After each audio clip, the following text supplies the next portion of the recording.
Hello दोस्तों, आज हम पढ़ने जा रहे हैं इंग्लिश क्लास ट्वेल्थ और इंग्लिश का नाम है अपनी फ्लैमेंगो।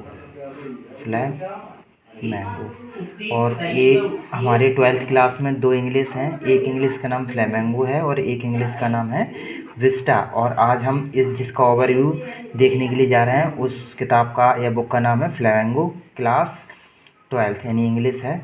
इसका फर्स्ट चैप्टर का नाम है द लास्ट लेसन। देखो कितना संयोग है हमारे इस चैप्टर में कि है फर्स्ट चैप्टर और चैप्टर का नाम है अपना द लास्ट लेसन। इस चैप्टर में दूसरे ऐसा ही दूसरा चैप्टर है। एक चैप्टर का नाम है द लॉस्ट स्प्रिंग, एक चैप्टर है हमारा द लॉस्ट स्प्रिंग। ऐसे ही एक थर्ड चैप्टर है, थर्ड चैप्टर का नाम है डीप वाटर। और ऐसे ही फोर्थ चैप्टर है, उस फोर्थ चैप्टर का नाम है रैट ट्रैप्स। और एक फिफ्थ चैप्टर है ऐसा ही, फिफ्थ चैप्टर का नाम है इंडिगो। पहले हम ये 5 चैप्टर हैं, इनका ओवरव्यू जान लेते हैं।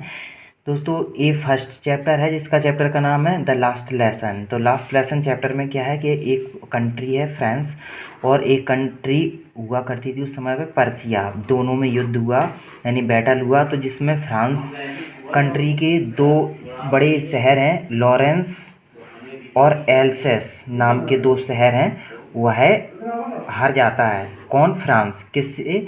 पर्सिया से। वो पर्सिया वही है जो फ़िलहाल अभी प्रेजेंट में हमारा जो बेल्जियम है और जर्मनी है। तो जर्मनी कोई पुराना नाम इसका पर्सिया है और पर्सिया में बेल्जियम भी शामिल था उस समय पे।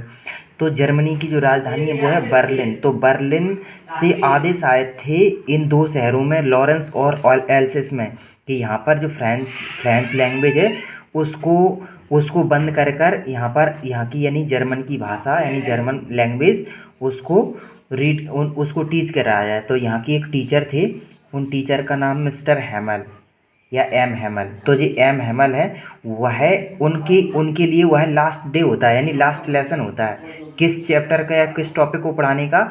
तो वो है जो फ्रेंच लैंग्वेज यानी फ्रांस की जो भाषा, फ्रांसीसी भाषा को पढ़ाने का। इनका एक स्टूडेंट हुआ करता है, इसे उनका नाम है फ्रैंक। तो फ्रैंक एक और थोड़ा लापरवाह या केयरलेस स्टूडेंट है और वह पढ़ने के लिए जाता है स्कूल में। तो पढ़ने के टाइम पर वहाँ पर जो मिस्टर एम हैमल है वह इस टाइप से अपना जो लास्ट लेसन, हालांकि लास्ट लेसन नहीं है उनका, लेकिन वो एक कहते हैं ऐसा कि आज ही और अपन जो फ्रेंच लैंग्वेज है वह पढ़ लेते हैं, फिर तो कल से हम सबको क्या पढ़नी होगी, बर्लिन से जो ऑर्डर आए हैं नोटिस बोर्ड पे उनको जर्मन लैंग्वेज पढ़नी होगी। तो वहाँ पर एक ऐसा इमोशनल अटैचमेंट हो जाता है दोनों के बीच में, जैसे टीचर्स और जो फ्रेंच है, तो फ्रेंच भी अपने आप को रिग्रेट करता है और वहाँ पर जो मिस्टर एम हैमल है वह भी कहते हैं कि हमें भी अपनी मतलब और भी मेहनत करनी चाहिए थी उस समय पर, और अपनी जो मातृभाषा यानी कि जो फ्रेंच लैंग्वेज के प्रति एक उनका जो लगाव है वह है इसमें प्रकट किया गया है। और लास्ट में उनका कहते कहते ऐसा यहाँ तक कि इतने इमोशनल हो जाते हैं कि वह सब कुछ कहना बंद करके चौक उठाते हैं, वी वा फ्रांस यानी वी वा फ्रांस ऐसा लिखकर कुछ लास्ट में अपना जो लेसन है वह फिनिश कर देते हैं। तो भी बहुत ही बेहतरीन एक चैप्टर है अपना फर्स्ट। ऐसे सेकंड चैप्टर है, उस चैप्टर का नाम द लास्ट लेसन, तो सॉरी द लॉस्ट स्प्रिंग। तो लॉस्ट स्प्रिंग में क्या है, स्प्रिंग माने बसंत और लॉस्ट यानी कि खो जाना। जैसे सभी ऋतुओं में बसंत को सबसे बेस्ट ऋतु माना जाता है, उसी प्रकार सभी एज में जो हमारी बचपन है, चाइल्डहुड है, उसको सबसे बेस्ट माना जाता है। तो इसमें कैसे छोटे छोटे बच्चों को काम में या फैक्ट्री कंपनी कारखाने में लगाकर उनके बचपन को यानी उनके चाइल्डहुड को छीना जाता है, इसके बारे में चैप्टर है। इसमें एक लड़का है, उस लड़के का नाम है साहेब ए आलम। एक लड़का है, उस लड़के का नाम है साहेब ए आलम, और वह है दिल्ली के जो जहाँ पर गार्बेज के डंप लगे होते हैं यानी कि कचरा के ढेर लगे होते हैं, उसमें अपना एक प्लास्टिक बैग लेकर आता है और उसमें से जो यूज़फुल थिंग्स है उनको बीनता है। यूज़फुल थिंग्स यानी कि जो उपयोगी चीज़ें प्लास्टिक या लोहे की, जिससे बीन कर और अपना गुजर बसर चलाता है। तो समटाइम्स अब फाइंड अ कॉइन, कभी कभी तो उसको एक पैसा भी मिल जाता है, तो बड़ा खुश होता है ये साहेब आलम। उसमें जो उनकी लेखिका है नहीं जो ऑथर हैं, उसकी इसकी मुलाकात होती है। तो वो कहती है why do you go to school, तुम स्कूल क्यों नहीं जाते। तो बच्चा कहता है कि there is no school in my neighbourhood, कि मेरे आसपास कोई क्या नहीं है, स्कूल नहीं, इसीलिए मैं स्कूल नहीं जा पाता। इस इनका दोनों का बहुत अच्छा कन्वर्सेशन है। तो वो कहती क्या मैं स्कूल बनूँ या नहीं। When I build a school, तो when I go to school यानी will you go to school, क्या मैं स्कूल बनवाऊँ तो क्या आप स्कूल जाओगे। तो वो कहते हैं यस वाई नॉट, क्यों नहीं जाएंगे स्कूल। लेकिन कुछ दिनों के बाद जब वह ऑथर उनको मिलती हैं, किसको, साहिब आलम को, तो वह कहता है कि दीदी वह स्कूल बन गया। तो वह झुंझला कर पड़ती हैं कि स्कूल इतनी जल्दी बनता है, पैसे लगते हैं, बहुत समय लगता है। तो इस साहिब आलम नाम का बॉय है, नहीं लड़का है, उसकी पूरी की पूरी जो हॉप है, उम्मीद है, वह टूट जाती है और एक टी स्टॉल पर काम करने लगता है, जिस पर वह पूरी तरह से खुश नहीं है। 800 रुपये पर मंथ मिलते हैं, दोनों टाइम का मील है या जो उसका जो खाना है उसका भी जो प्रबंध है या इंतजाम है वह है, उसका जो जो टी स्टॉल का मालिक है वो कराता है। और एक और स्टोरी इसमें, एक मोटर मैकेनिक बनना चाहता है एक लड़का है, उस लड़के का नाम है मुकेश। और मुकेश अभी फिरोज़ाबाद में चूड़ी फैक्ट्री यानी कि बैंगल की फैक्ट्री है, उसमें काम करता है, फिरोज़ाबाद। तो फिरोज़ाबाद में वह काम करता है, लेकिन वह चाहता है कि हम हमारी जो और पीढ़ियाँ थी यानी हमारे जो पेरेंट्स के पेरेंट्स थे, उनका पूरा जीवन फिरोज़ाबाद की बैंगल चूड़ियों में फैक्ट्री में निकला। बट वह चाहता है कि वह अपनी फैमिली या अपने बैकग्राउंड से हटकर कुछ एक्स यानी कुछ डिफरेंट करे। तो इसके लिए वह चाहता है कि वह मोटर गैरेज गैरेज में जाएगा, फिर वो सीखेगा मोटरों को, मतलब ये वाहनों को सुधारना, और मोटर मैकेनिकल बनेगा। हालांकि इसमें भी उनकी जो गरीबी यानी पुअर्टी उसको भी बताया गया है। ये बहुत बेहतरीन चैप्टर है। दोनों इसमें देखेंगे कि दोनों बच्चों के बचपन को कैसे छीना जाता है कंपनी फैक्ट्री इनके कारखानों के द्वारा। तो इनमें बचपन के बारे में और भी छोटी छोटी स्टोरियाँ इसी चैप्टर्स में।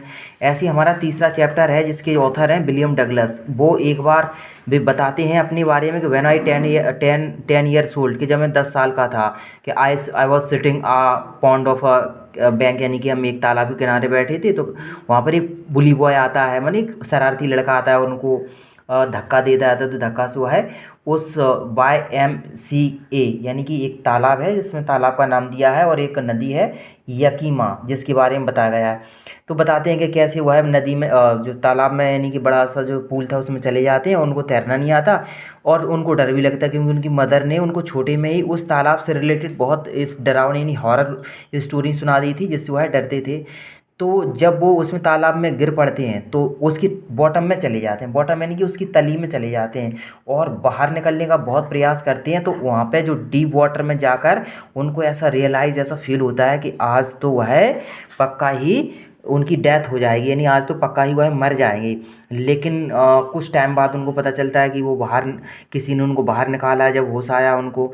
तो डीप वाटर में उनने वहाँ पर उनने एक डिटरमाइन किया था कि कैसे भी हुआ है अपने पानी के डर को दूर करेंगे। तो इसके लिए वह एक इंस्ट्रक्टर यानी कि एक ट्रेनर भी हायर करते हैं।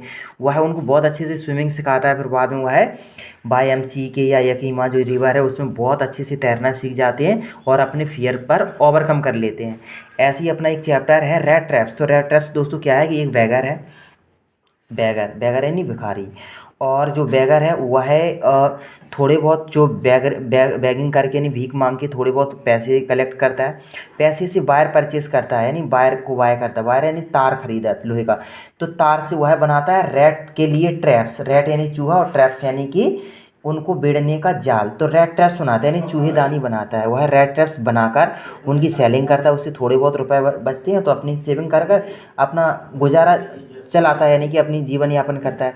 बट उसका गुजारा ठीक से हो नहीं पाता, यानी बॉडी एंड सोल को कंटेन करने के लिए उसको थोड़ी अपन कहेंगे कि क्लीन हैंडिंग भी करनी पड़ती है, यानी क्लीन हैंडिंग नहीं, सॉफ्ट हैंडिंग। सॉफ्ट हैंडिंग का मतलब कि हाथों से चोरी करता है, तो हाथ से चोरी के लिए वह चोरी का काम भी करने लगता है। तो सर्दियों का टाइम है, दिसंबर का महीना है, और वह ऐसा चला जाता है और कहता है the whole world is the rat traps and we are the rats. की है पूरी की पूरी दुनिया है, वह क्या है, एक रेट ट्रैप्स है और हम उसमें फंसने वाले चूहे हैं। बट अंतर इतना है कि हर किसी का बेट्स यानी कि जो लालच होती है, जो रोटी का टुकड़ा होता है, वह सबका अलग अलग है। कोई किसी के पीछे भाग रहा है, कोई किसी के पीछे भाग रहा है। इसमें देखेंगे कि एक पैडलर, तो इसी को कहेंगे पैडलर। कौन है पैडलर है दोस्तों, यह रेट ट्रैप्स। पैडलर उससे बोलती है जो फेरी लगा लगा कर कोई सामान बेचता है। तो वह चूहेदानी यानी रेट ट्रैप्स को कैसे बेचता है, पूरे फेरी लगा लगा के, इसलिए पैडलर है। और इसकी मुलाकात हो जाती है क्रॉफ्टर से।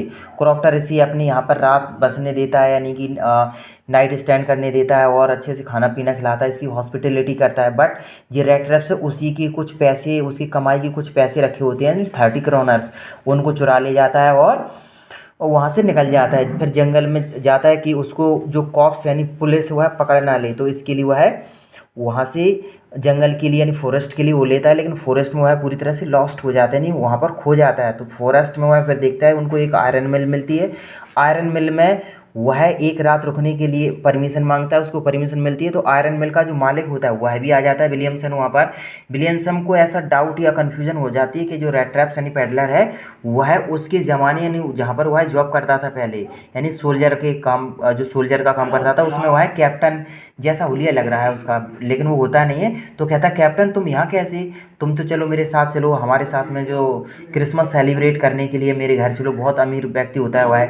लेकिन जो पैडलर है वह उसके बैगर है या पैडलर है वो उसके साथ नहीं जाता, और उसे लगता है कि यह पहचान लेगा कि मैं एक चोर हूँ यानी थीफ हूँ, तो मुझे कॉप्स के हवाले कर देगा और सेंड टू द जेल, और वे हमें जेल में डाल देते हैं। तो ऐसे रेड ट्रैप्स उसके साथ, जो पैडलर है उसके साथ नहीं जाता। तो वह है जो कौन, विलियमसन आयरन मिल का मालिक, वो क्या करता है अपनी डॉटर यानी कि उसकी डॉटर का नाम है एडला विलियमसन, एडला विलियमसन उसको इस पेडलर को लाने के लिए भेजते हैं। तो एडला कुछ बातों यानी अपनी समझदारी यानी इंटेलिजेंसी से पेडलर यानी कि बैगर को लेकर जाती है, उसके साथ अच्छे से क्रिसमस सेलिब्रेट करती है। तो वह इतनी अच्छे से ट्रीट करती हैं जो फादर एंड उसकी डॉटर के, जो बैगलर है वह अपनी थीफिंग छोड़ देता है और पूरी तरह से अपनी आप को एक बिकम अ गुड पर्सन बना लेता है।